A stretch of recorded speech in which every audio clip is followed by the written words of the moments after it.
Hi GP learners. So in this episode, I'm joined by Dr Trisha Greenhalgh, and we're going to talk about the evidence behind acute consultations done by a video format and a few other things that you may find interesting, particularly in our current COVID situation. Let's tech enhance your primary care and learning. If this is the first time we're meeting, I'm Dr Gandalf of GP Learning, where I look at supporting you with technology enhanced primary care and learning. And in this episode, I'm honoured to be joined by Dr Trisha Greenhalgh, Director of Primary Care for Oxford, and various other hats, including involvement with the BMJ and stuff.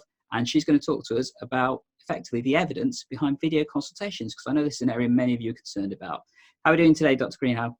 Yeah, I'm fine. And thanks for inviting me onto your video program. Thank you very much. So some of our GP learners will know we tried to do a live session a few days ago. Unfortunately, the recording of that didn't go as well as it could have done. So that's why we've reshot this for your benefit. But I know one of the things that we really wanted to talk about was the difference that many clinicians are seeing when it comes to things like video consultations, telephone consultations, and face-to-face, and the challenges we're all facing in terms of trying to manage these. And I know, Dr. Greenhalgh, you've published a couple of documents that I found really helpful as well, in terms of basically what a video consultation is and how to set it up and start it. Can you talk us through those kind of documents that you've created and what people need to consider when we're looking at setting up video consultations? Yeah, sure. So, I mean, the first thing to say is that what we're facing at the moment is novelty in two different domains. We're facing a novel clinical condition which hasn't been fully characterized yet, particularly in the community. And we're also facing a novel way of interacting with patients. Even with telephone, most people have only used it for triage. They don't often, most practices are not using it big time for actually consulting. And with video, most GPs, practice nurses haven't used it at all. So people are on uncharted territory, both clinically and operationally, if you like. And so this is a very difficult area to be in. Now, if we go to the evidence about video consultations, there's been lots and lots of randomized controlled trials done, and all those trials show that the video compared with the face-to-face consultation is just as safe. Everyone's quite happy. You don't get critical events, all those kind of very positive things. Disease markers are similar, but none of that research is relevant to the situation we're in now, because patients were selected for those randomized controlled trials on the basis of having chronic, relatively stable conditions and being low risk. What we're doing now is using video consultations for people who've got an acute, perhaps rapidly deteriorating condition who may be high risk. So we've got to be a bit careful about not extrapolating from that quite reassuring evidence base in the research literature to the situation that we are in now. Having said that, there are quite overwhelming sort of contagion reasons why we can't bring the patients in for a face-to-face examination. So it's not perfect, but we've got to do it, and we have to be on the ball. Now, the material that I produced on how to set up a video consultation, as you and I were talking about earlier, it's not just a technical change. It's a major cultural change. It's a professional change. It's a change that many staff are not going to find comfortable because it feels wrong. It feels like you can't examine the patient properly. You can't assess them properly. So a lot of there's going to be a lot of people dragging their feet and saying this isn't right. I think one of the ways of helping to overcome that is make sure everybody's concerns are fully surfaced, make sure everybody knows that this is not a perfect situation, but it's a sort of balance between benefits and harms. We wouldn't be doing it in ordinary circumstances. Reassure people that, for example, the Care Quality Commission, the Professional Defence Societies, the Royal Colleges are all saying the same thing. These are unusual times, and we need to take account of the circumstances when judging clinical performance. So everything's going to be a bit of a compromise. There are principles about setting up, but I mean, it's going to depend very much on what your local protocols are. Very often it's going to now, in England, certainly it's going to be through the total triage system, where patients are either going to be phoning or going online to ask for an appointment. And then the doctor or nurse is going to be phoning them back, or they're going to be allocated to a video consultation. And that's going to take a bit of getting used to, I think, because it's just not the way that we have traditionally it's not the way patients have come through the door. They've normally walked through the front door of the surgery and sat in the waiting room. That's not going to be happening anymore. What else do you want me to talk about? Well, just to say, so that those documents that you mentioned, one thing I will do for all of our AGP learners is I'll pin the tweets, put the links down in the show notes. So if you wanted to have a look at that information, feel free to do so. And I know that you've also published quite a lot of information relating to the evidence behind video consultations. Again, that link I'll put in the notes itself.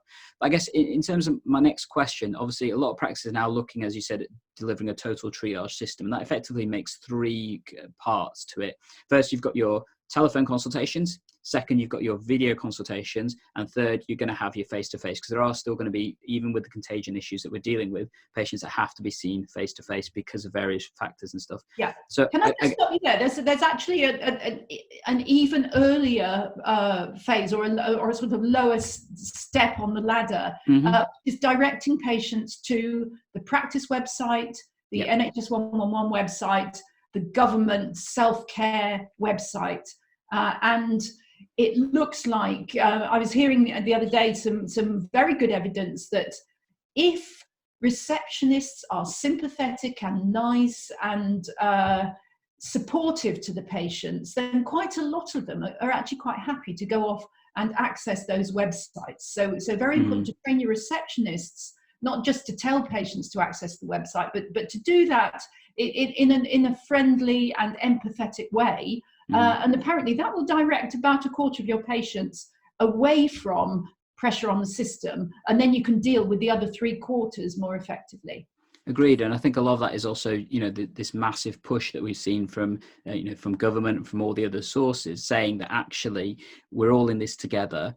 But at the same time, self-care is a massive proportion of what we need to be doing over the next few weeks, at least, to try and make sure that everything is manageable, because there is an absolute personal responsibility for the patients to try and support their own well-being, because the system just cannot do it for them exclusively. And you're right. Often it's the way you say things, not what you said, that's the most important factor. And particularly when we're talking about consultations, many of our colleagues will know that, how you say one thing compared to how you say another thing will be completely differently received just by the tone of voice and the way that you say it, and the words could be exactly the same. But I guess that's one of the interesting things, isn't it, when we're talking about, for example, if we're comparing telephone to video, I guess that's probably a good one to cover, the difference between a telephone and a video consultation, particularly which cohorts of patients would be more suited to having a video consultation over a telephone consultation. Can you give us your thoughts? Totally agree.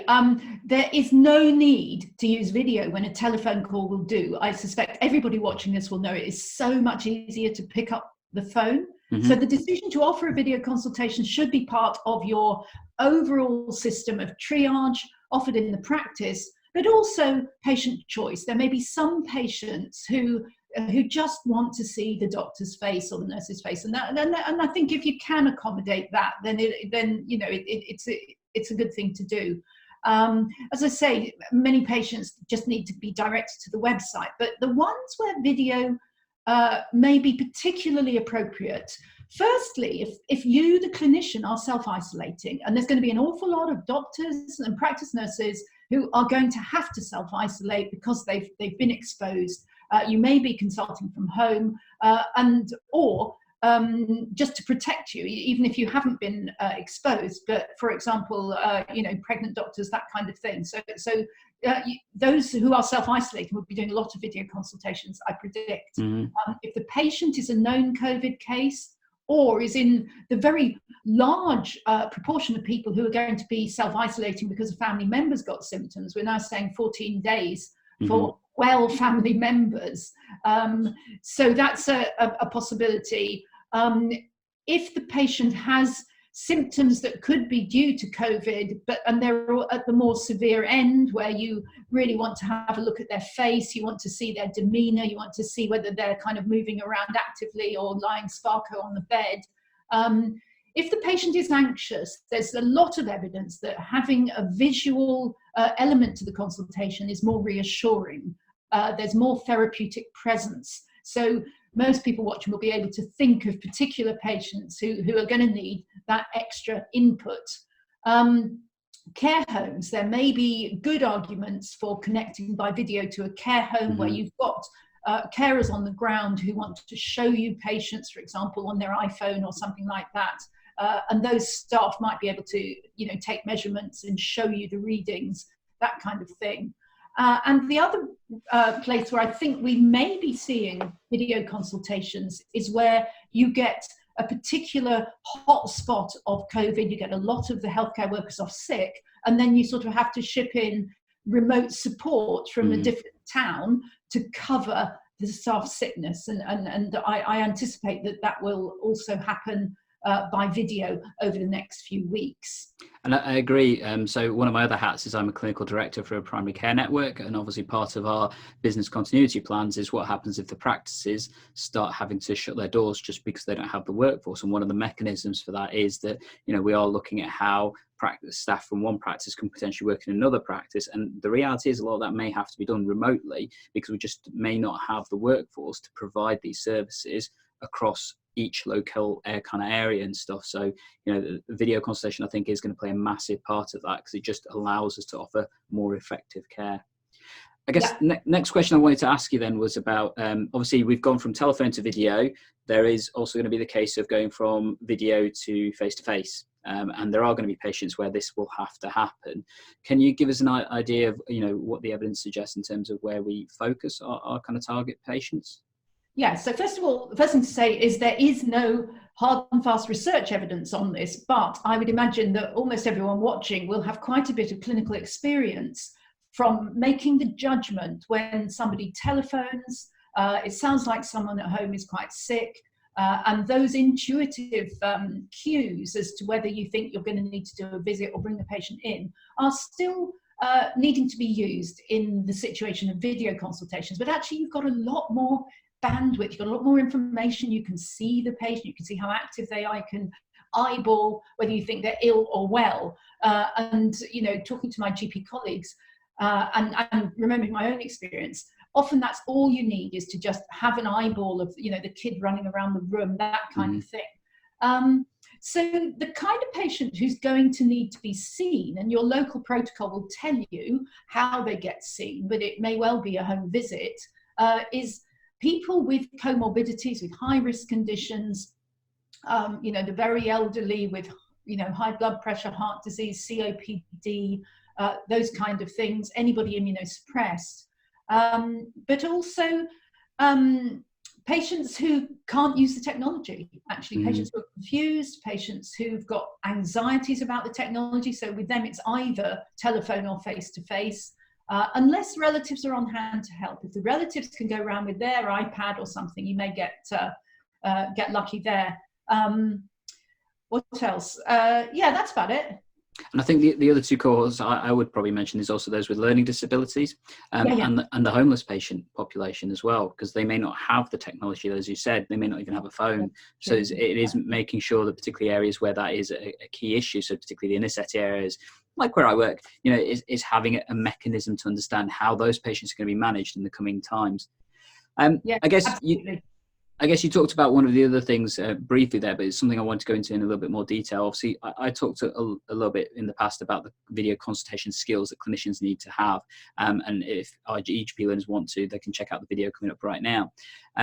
But effectively, one of the things that often causes some disconnection is the way that people talk. And we mentioned this earlier, but particularly it's the opening and the closing of the consultation that is quite different in a video consultation compared to a face-to-face.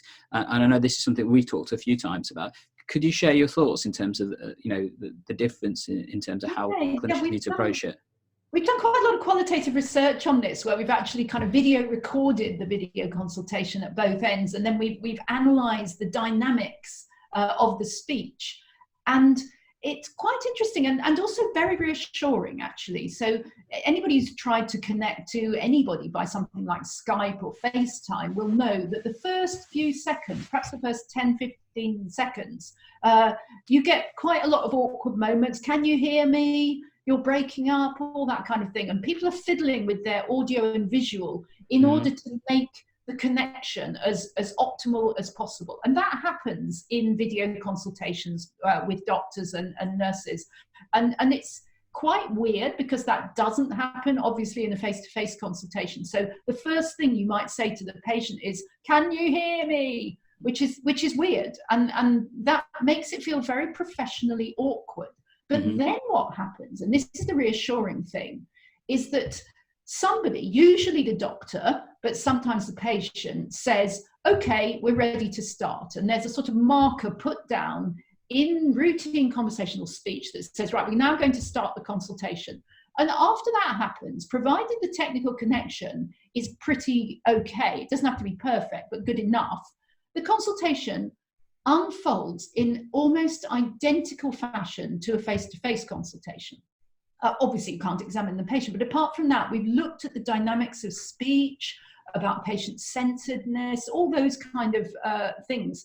And there's really very little difference if you chop off the first 30 seconds of the consultation at the beginning.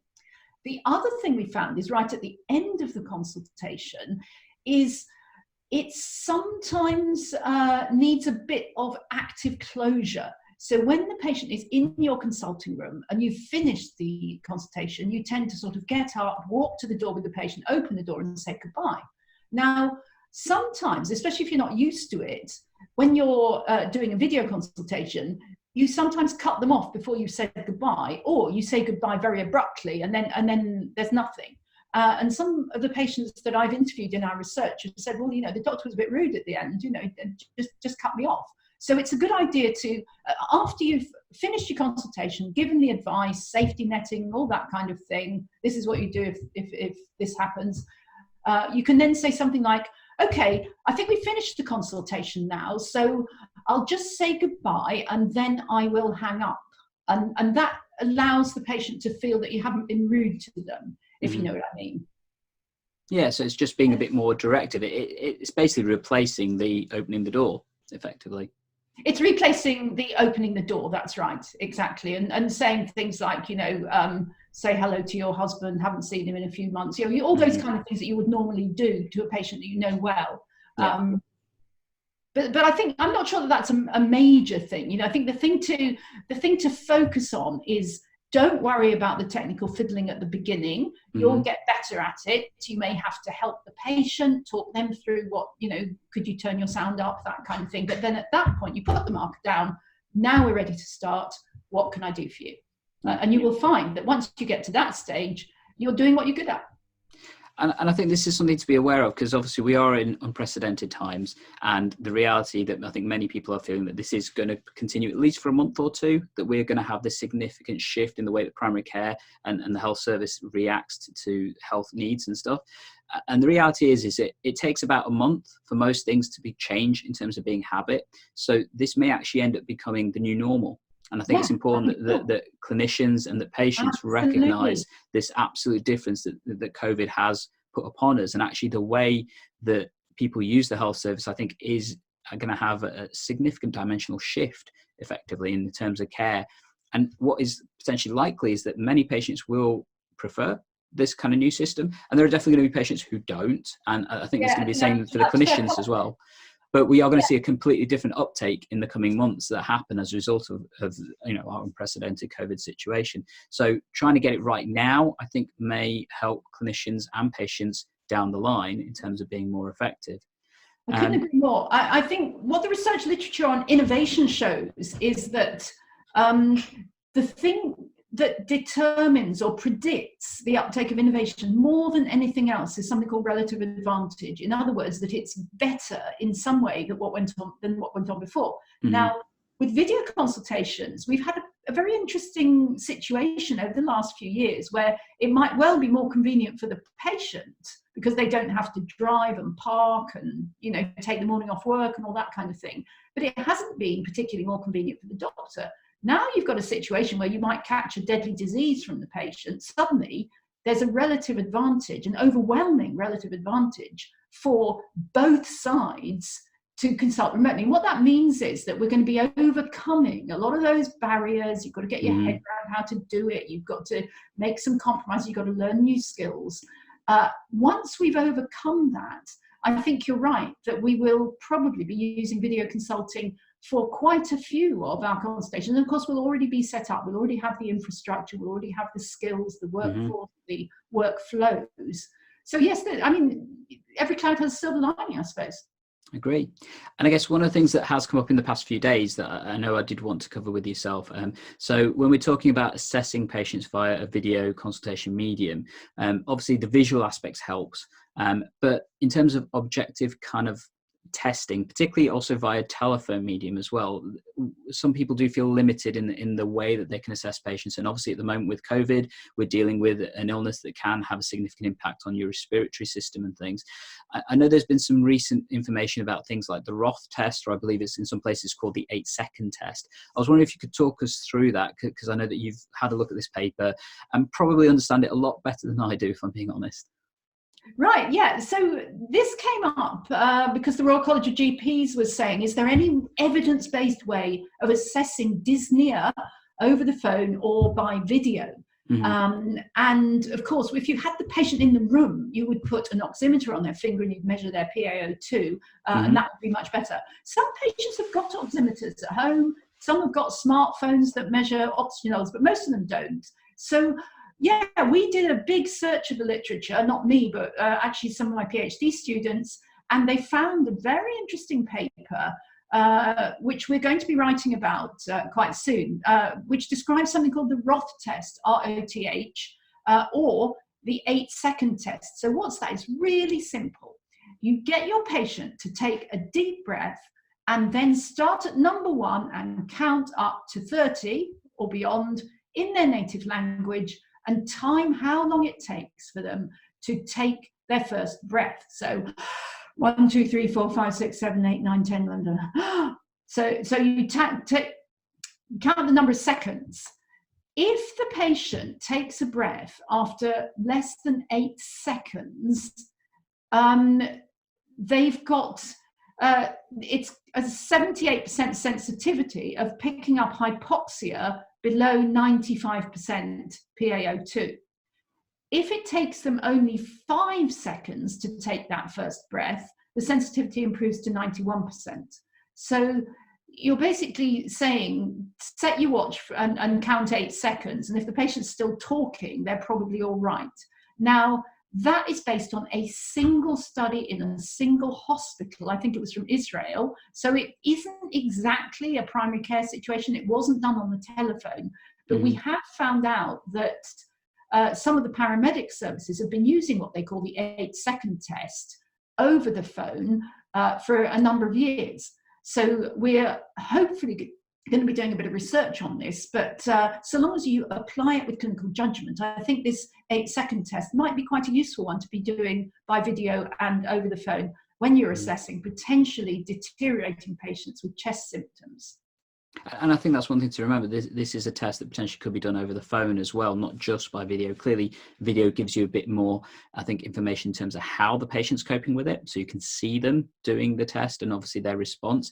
And I know for me personally, the value of video consultations is, like you said earlier, it's just simply being able to eyeball the patient and have some of that reassurance that many of us as clinicians can have just by having that eyeball picture. I know I talk about my own triage skills often, and I've been doing telephone triage for several years. And often in my practice, I will bring about 40% of the patients down to the practice, of which a good 20-30% of those are simply just so we can eyeball the patient, because that's all we need to do. Or maybe it's just giving the patient the reassurance that we've seen them, which video can allow that to happen. Yeah, totally. Absolutely. Yeah. And I think that's one thing that we are going to see a shift in the way that things work and how practices work, and effectively how patients interact with it as well. But having those kind of conclusive kind of tests is useful, and also being able to explain to patients how to do simple maneuvers. So, you could, for example, explain to a patient how to take their pulse. I've done that with certain patients over the phone. Obviously via video, it's a bit easier because you can then show them exactly where you're talking about. Demonstrate it, yes. And I think one of the things that where video really adds value is if the patient has a device, whether it's an inhaler, a peak flow meter, a blood pressure machine, a thermometer. If you've got a similar and hopefully identical device your end, and I've watched this particularly with specialist nurses where they hold it and they say to the patient, right, now you're holding yours, but turn it the other way round, or something like that. It's so much easier for the patient to learn to use it than if you're trying to explain by phone, for example, how to take a temperature or whatever. So that is really great added value. The respiratory nurses routinely check inhaler technique, peak flow, all sorts of things through video consultations in Scotland. I sat in a couple of clinics with them, and they're very, very good. Awesome. So I guess just to finish off then, Dr. Greenhalgh, if you could you give us your top 3 tips for our peers and clinicians that are now currently shifting to deliver both telephone and video consultations to the public in our current COVID situation? I guess from your perspective, what would be your top 3 tips that people need to consider? I guess the thing to say is that most patients with COVID or query COVID can be managed remotely by telephone advice or by video consultation, and that those consultations are not going to be as daunting as you think they're going to be, I predict. I would say the second tip is that video does provide additional visual cues and therapeutic presence, so you're going to be using those for your special patients, if you like. Thirdly, that an important part of the physical examination, which can be undertaken remotely, is an assessment of breathlessness. Can the patient finish their sentences? Can they complete the 8-second test before they take a breath? And I guess the last thing to say, which is a sort of clinical thing rather than a technology thing, is that rapid deterioration of COVID, although it's not that common, it's not that uncommon either, especially in week 2. So your safety netting advice is absolutely crucial. You people know as much as I do about safety netting, but severe shortness of breath at rest, difficulty breathing, pressure in the chest, all those kind of things, the sort of sepsis triad, that kind of thing. The patients all need to be warned to look out for those and to get back in touch if they've got them. Definitely agree. And actually the other benefit of having a video consultation before that point is saying to the patient, where you are now is relatively okay. Where you need to be more concerned about is if this happens, and that's in comparison to where you are now. And sometimes that's really helpful, particularly for those patients that are really anxious, because let's face it, everybody is anxious about the current situation. So trying to give more informed information, don't know if that's a proper wording or not, but I think that's really powerful, and that's one of the mechanisms that video consultations will allow primary care and the healthcare service to be more responsive with. I'd love to thank you for joining us, Dr. Greenhalgh. It's been really appreciative from my behalf, and an absolute honour to talk to you in this way as well. And I hope our colleagues have found this video useful. As always, if anyone's got any comments or questions, I'm more than happy to answer them. I'm pretty sure Dr. Greenhalgh is, and we're both available on Twitter. Track us down on Twitter. And actually, I've got a pinned thread with some more advice for setting up video consultations, which will be, I'll leave that pinned up for a while, actually. No problem. And I will link to that pinned tweet in the show notes as well. So if you want to check that out, just literally go down, have a look at the show notes. You'll see it as one of the first links available there for everybody. As always, I'm on the other platforms as well, Facebook, Instagram, LinkedIn. If you are listening to this on the podcast platform, really appreciate you guys for sticking with us. Please leave us a review on iTunes in particular. And obviously, if you're watching on YouTube, subscribe, ring the bell, and definitely leave a comment. I'll make sure you get a reply to that. And as always, eGP Learning is here to help save you and your patients time by tech enhancing your primary care and learning. Catch you in the next episode.